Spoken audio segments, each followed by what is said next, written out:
The night air was heavy with rain, the city streets glistening under the dim glow of flickering streetlights. Cars rushed past in a blur, their headlights cutting through the downpour. But inside his taxi, Ravi kept his focus straight ahead. He had been driving since early morning, weaving through the city's chaos, picking up passengers, dropping them off, and doing it all over again.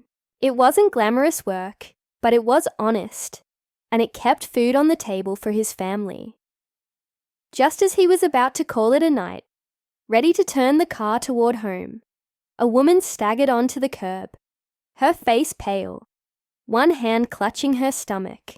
She was drenched, her clothes clinging to her like a second skin.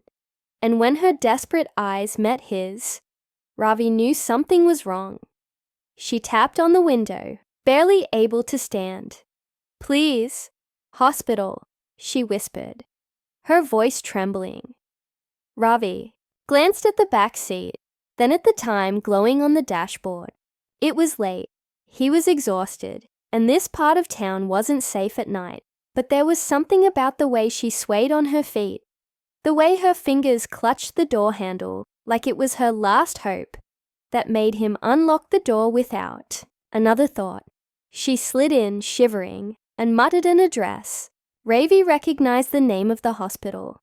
It wasn't far, but it was in the opposite direction of where he had planned to go. He sighed, adjusted the rearview mirror, and pressed the accelerator. As they sped through the wet streets, Ravi noticed the woman was struggling to keep her eyes open. He glanced at her through the mirror. "Are you okay?" She nodded weakly, but he wasn't convinced. "You with someone at the hospital?" he asked, trying to keep her engaged. "No, just me." Ravi's fingers tightened around the steering wheel. He had been a taxi driver long enough to know when someone was in trouble. He had seen all kinds of passengers, some running away from something, others chasing after something.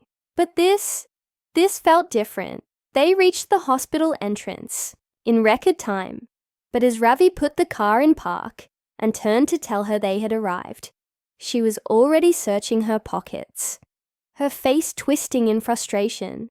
I don't have enough money," she stammered, avoiding his eyes. For a moment, Ravi didn't speak. He had been in this situation before. Passengers coming up short, trying to get away without paying. But this wasn't that. This was a woman, in distress, drenched in rain, barely able to stand. He exhaled slowly, then reached into his pocket, pulling out a few crumpled bills. "It's okay," he said. "Go inside. Get yourself checked." The woman's eyes widened in shock. "But why?" Ravi shrugged. "Just go." Tears welled up in her eyes, but she didn't argue. With a final look of gratitude, she pushed open the door and hurried inside, disappearing through the hospital's sliding glass doors. Ravi sat there for a while, staring at the entrance. He didn't know why he had done it. He barely made enough to get through the month, and yet something in his gut told him he had done the right thing. Shaking his head, he pulled the car into drive and made his way home, telling himself he would forget about the whole thing by morning. But fate had other plans, because a few days later, something unexpected happened. Something that would change Ravi's life forever. Ravi thought about the woman more than he expected to in the days that followed. He didn't know her name, didn't know what had happened after she stepped into the hospital, and yet her face lingered in his mind.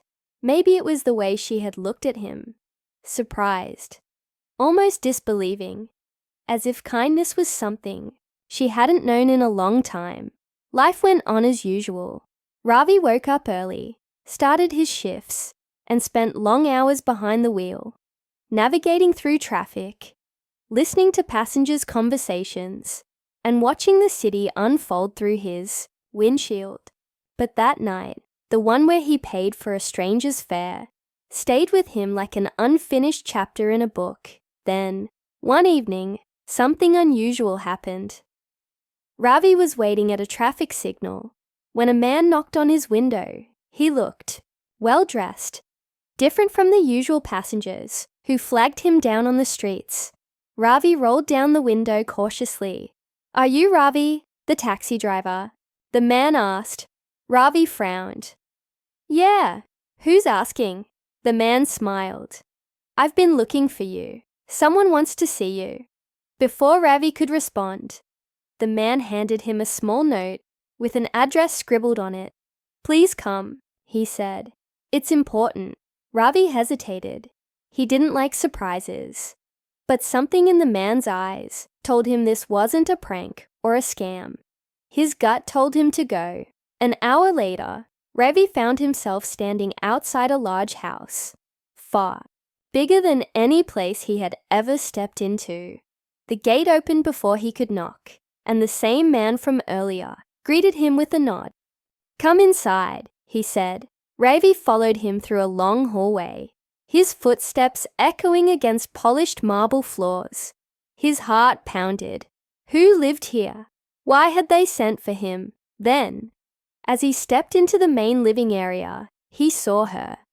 The woman from that night. She looked different, no longer soaked in rain, no longer weak and struggling to stand.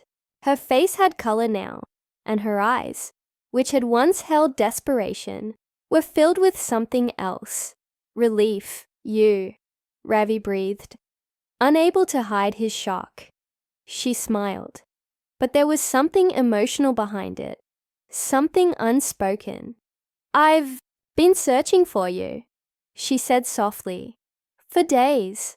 Ravi felt out of place, standing in this grand house, in his worn-out shoes and faded shirt. "Why?" he asked, confused. The woman took a deep breath, as if gathering her thoughts. "That night. You didn't know who I was. You didn't ask for anything in return, but you still helped me." Ravi shifted uncomfortably. "You needed to get to the hospital," he said. "That's all there was to it." She shook her head. "No, there was more to it than that." There was a pause, a moment of silence thick, with meaning. Then she continued. "That night, I wasn't just sick. I was—" She hesitated, her voice trembling slightly. "I was in serious trouble. I was carrying my father's last hope.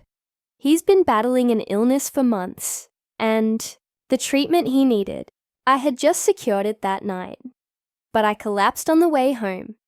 If I hadn't reached the hospital in time, I might not have made it. And if I hadn't made it, my father would have lost his only chance." Ravi's chest tightened. He hadn't known. He had just seen a stranger in need and reacted on instinct. "I owe you everything," she said. "And I don't just mean the money. I mean my father's life, my family's future." Ravi shook his head. "You don't owe me anything. I only did what anyone should have done." She smiled again, but this time, there was something else in her eyes. Determination. "That's exactly why I had to find you." Then, before Ravi could process what was happening, the man who had led him inside stepped forward, holding something in his hands. A small box. Ravi frowned. "What's this?" The woman gestured for him to open it. His fingers hesitated, then carefully lifted the lid. Inside, nestled in velvet, was something that made his breath catch. A key, and beneath it, a document. His name was on it. His hands trembled as he read the words. His mind struggled to understand, but the truth was there, written in ink. She hadn't just found him. She had changed his life. Ravi stared at the key in his hand, his mind struggling to make sense of what was happening. His name was on the document, clear as day, but it didn't feel real. He looked up at the woman, his voice barely above a whisper. What is this?" She smiled, warmth filling her eyes. "It's yours, Ravi. The house, the space, the chance for something better. It's my way of thanking you." Ravi blinked. his breath shallow. No, this is too much. I was just doing my job. I can't accept this. The woman stepped forward. You didn't know me that night. You didn't ask for my story. You didn't check my pockets before deciding to help. You gave without expecting anything in return. Her voice softened. People like you. You change lives without even realizing it. And now it's my turn. Ravi shook his head, still overwhelmed. He had spent years struggling to provide for his family, waking up before dawn, returning home long after dark. He had seen the world from behind a taxi's windshield, picking up people from different walks of life. But he had never expected this. You don't owe me anything, he said again, his voice hoarse. The woman held his gaze. Maybe not, but I want to do this, because I can. The weight of her words settled in his chest. He thought about his wife, his children, the cramped apartment they had lived in for years. He thought about all the nights he had driven in exhaustion, wondering if life would ever get easier. And now, here he was, holding the answer in his hands. His fingers tightened around the key. For the first time in a long time, hope didn't feel like a distant dream. Tears welled in his eyes, but he quickly wiped them away, laughing a little at himself. I don't know what to say. Then don't say anything. The woman replied gently. Just take it. Live better. Be happy. Ravi looked at her, then at the key once more. And in that moment, he realized something. Kindness had brought him here. A simple decision to help, without hesitation, had led him to this very moment. He took a deep breath and finally allowed himself to accept it. Not just the house, but the lesson. What goes around truly comes around. And sometimes the smallest acts of kindness can change a life forever.